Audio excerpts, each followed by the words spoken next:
One wrong message in a crisis can escalate the risk in ordinary times. A wrong sentence may cause misunderstanding, but in a crisis, it may cause damage. Crisis communication is not just about speaking correctly, it's about linguistic survival. A poorly chosen word can fuel panic, destroy trust, or trigger mass misjudgment.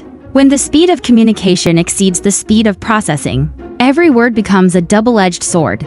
Crisis communication is not about saying more, it's about saying right, saying enough, and saying with clarity. A wrong message is not just wrong in content, it's wrong in consequence. Good crisis communication doesn't save image, it preserves trust. In a crisis, language is no longer a tool, it becomes a responsibility. Every word spoken carries consequences not just semantically, but behaviorally. A phrase like out of control can send markets into panic. A term like normalized can make citizens complacent.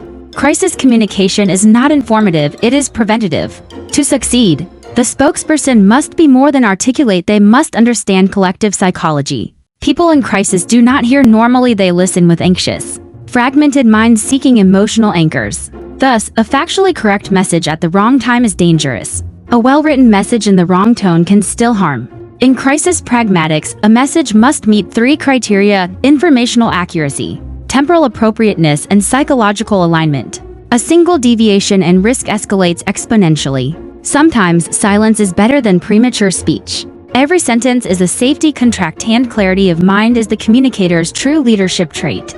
Public trust is the most fragile invisible asset. In any institution, corporate, governmental, or social, it can take years to build trust, and only one wrong message to destroy it. This is especially true in crises. When people are scared, they don't just look for facts, they seek refuge. A conflicting, vague, or evasive message is quickly interpreted as betrayal. Worse, once trust is broken, even the truth may not be able to restore it.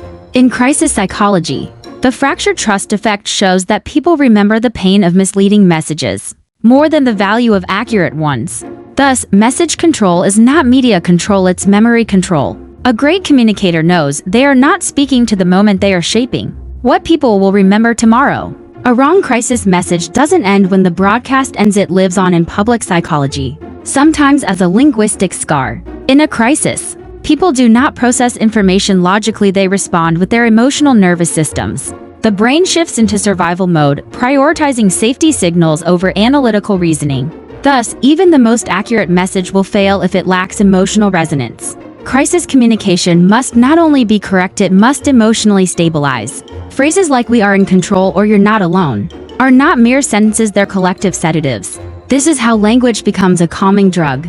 On the other hand, words that shock, confuse, or catastrophize disaster, no way out, total failure tend to spread panic rather than useful caution.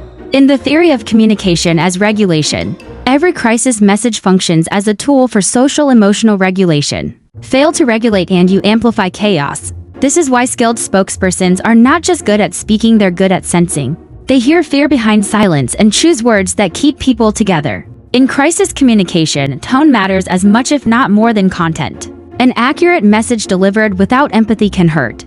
Conversely, an incomplete message with a reassuring tone can foster calm. Consider the same message, 500 new cases. If you say, "We've recorded 500 new cases, our medical teams are prepared," the audience feels stability. But if you say, 500 people infected, the situation worsens, anxiety surges. Tone is the emotional fingerprint of the organization. It reveals whether the institution speaks like a partner or a commander. In organizational pragmatics, this is empathy-coded tone. People don't just hear with ears, they listen with hearts. When the tone carries care, they stay with you. When it threatens, they retreat and self-defend. Therefore, the right tone in crisis is not commanded as co-presence. In a crisis, people don't make decisions individually, they respond collectively. And if the initial message is flawed, the entire behavioral chain becomes distorted. A vague directive like "avoid non-essential travel" raises more questions than answers. Who decides what's essential? How far is travel? Every ambiguity adds delay, and in a crisis, delay equals loss of control. When one person is unsure, they look to others. When everyone's unsure, crowds freeze. This is the linguistic system clog effect. Unclear messaging disables decision-making at every level, from personal to institutional. A skilled leader doesn't write to be interpreted, they write to be acted upon. And action must be initiated with words so simple they resist misinterpretation. The more urgent the moment, the clearer the language. The higher the risk, the stricter the structure. In a crisis, there's a paradoxical truth sometimes. Strategic silence saves more lives than a rushed announcement. We often feel compelled to say something for reassurance, but a premature, unverified, or psychologically tone-deaf message can ignite fear faster than it calms. In the philosophy of ACT, intentional silence is a form of action, a non-harmful act. However, this is not evasion. Effective silence requires preparation, deeper listening, source validation, and timing. In cautious communication models, the rule better say nothing than say wrong is not just carefulness, it's ethical responsibility. Words, once spoken, cannot be undone. And in crisis, every sentence is a stone. It either builds foundations or brings them down. Communicating well in crisis is not just a skill, it is the pinnacle of leadership. The spokesperson doesn't just represent the organization, they are the emotional state it transmits. If they tremble, the system panics. If they stand firm, the public finds footing. Words are that shared heartbeat. A great leader knows it's not what you say, it's how they feel after hearing it.